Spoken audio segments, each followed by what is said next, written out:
সাজাওয়া আর হবে না।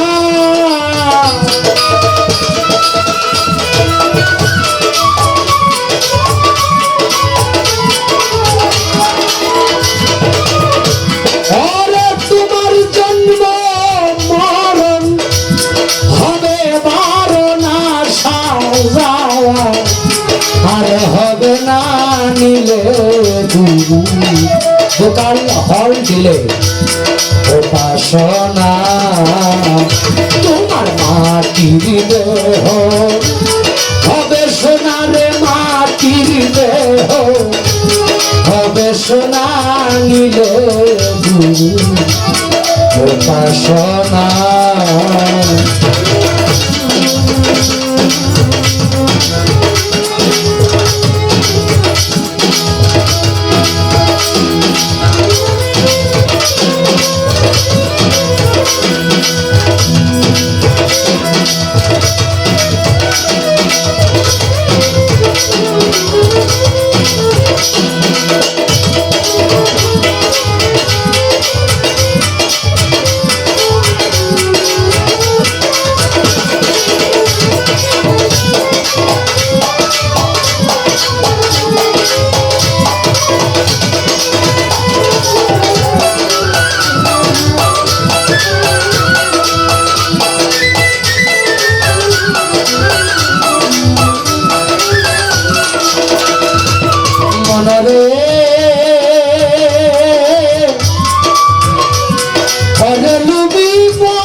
দীপ জ্বালাইয়া আধার ঘরে শেখায় তারে অসাধ্য সাধনা।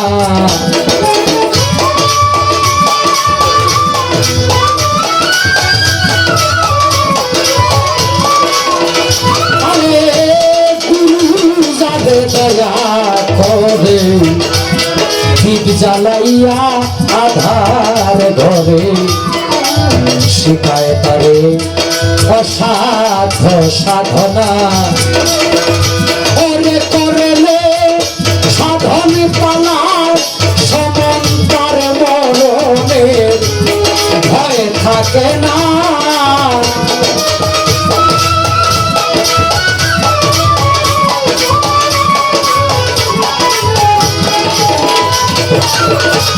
ওরে করলে সাধন পালায় সমন্তার মরণে ভয় থাকে না নিলে উপাসনা।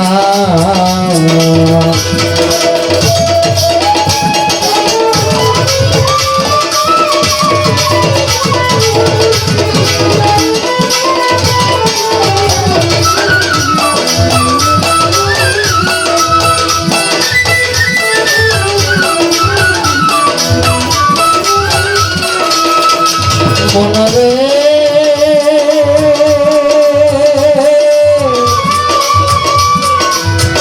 ওরে নবী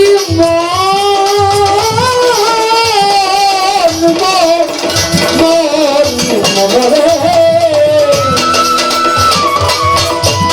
তুমি জন্ম লইয়া এই মানব কুলে অহংকারে ভুইলা রইলে মানব জমিন আবাদ করলি না।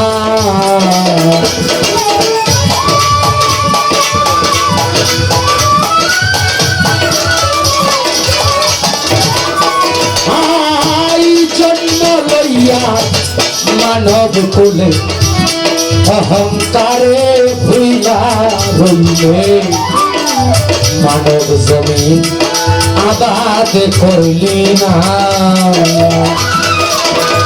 দয়ালি গুরুর দয়া না হইলে সুবৃক্ষেতে ফল ধরবে না।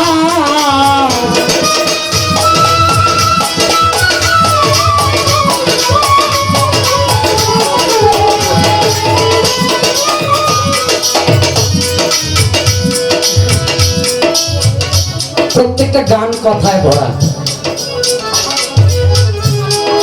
তোমার জন্ম মরণ হবে বারণ, আসা যাওয়া আর হবে না নীলে গুরুর উপাসনা। দয়াল গুরু যারে দয়া করে দীপ জ্বালায়া আধার ঘরে, শিখায় তারে অসাধ্য সাধনা। সাধন করলে পরে পালায় সমন। খাজা বাবার চরণ ধরিয়া বেহেশতের আশা করা যাবে না, মাঝবান্ডারির চরণ ধরিয়া বেহেশতের আশা করা যাবে না, বড় পীরের চরণ ধরেই বেহেশতের আশা করা যাবে না, যতক্ষণ পর্যন্ত খাজা বাবা, বড় পীর, সুরেশ্বরী, মাঝ ভান্ডারীর আচরণ তার ভিতরে প্রবেশ না করাইতে পারে। আচরণ প্রবেশ করাইতে হবে। বায়াতে হইলাম মানে আমি জান্নাতি না, আচরণ ছোট। এই কারণে বলছে, তুমি জন্ম নিয়া মানব কুলে অহংকারে ভুলে রইলে এই মানব জমিন আবাদ করলি না। সাধন করলে পরে পালায় সমন, তার মরণের আর ভয় থাকে না। কারণ আপনার একটা জমি আছে, আমাদের দিকে কাটা কর, শতক কর। ধরেন 10 শতক জমি আপনার আছে, ওটার মধ্যে যদি আপনি ধান লাগান, আপনি 3 থেকে 4 মাস পরে ধানই পাবেন। যদি সরিষা রোপণ করেন, সরিষাই পাবেন। যদি পাট রোপণ করেন, পাট পাবেন। যদি আপনি কোনো কিছুই রোপণ না করেন, তাহলে আগাছা পাবেন। কি লালন সাইদি বলছে,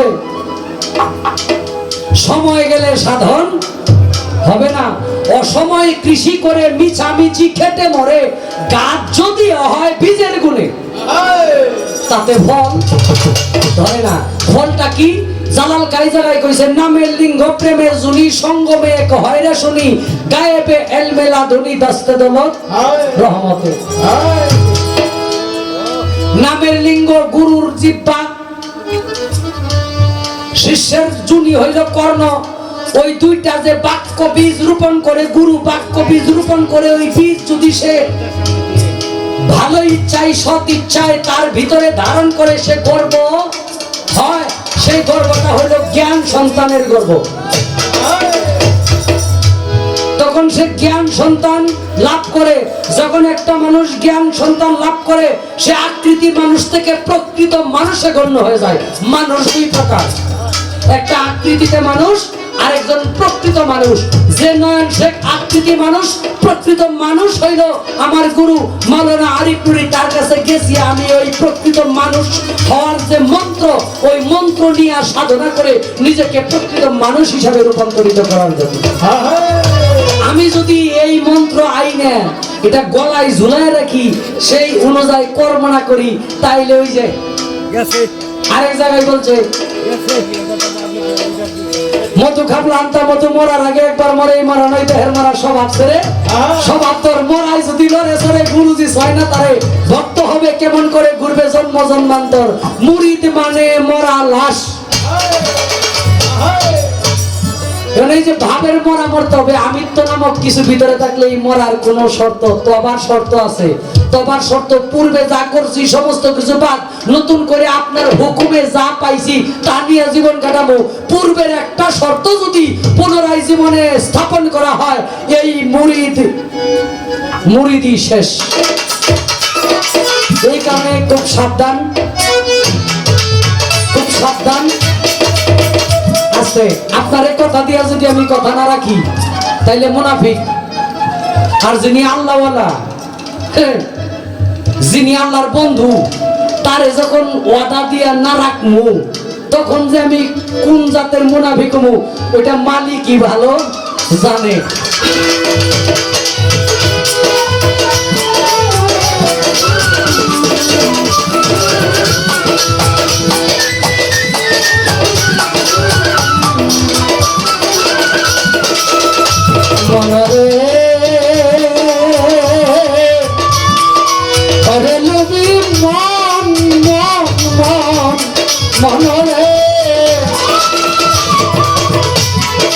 হরেন্দ্র দাসে বলে, রাধার মন ভুইলা রইলে, প্রেম ফুলের মধু খাইলি না।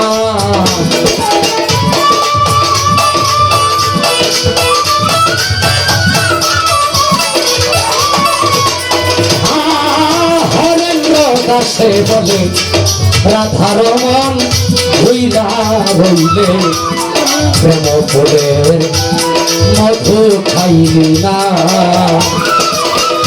তুমি একদিন পানি করলে মধু কাম জ্বালাতে ফেরবে না।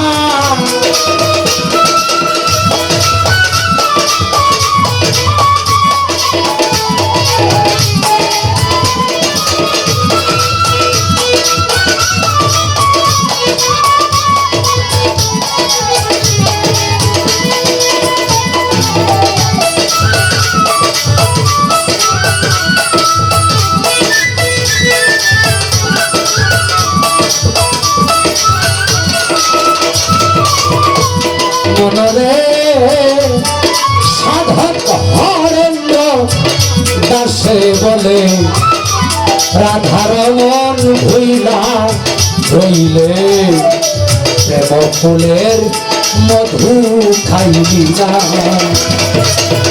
তুমি একদিন পানি করলে মধু কাম জ্বালাবে ফেরবে না।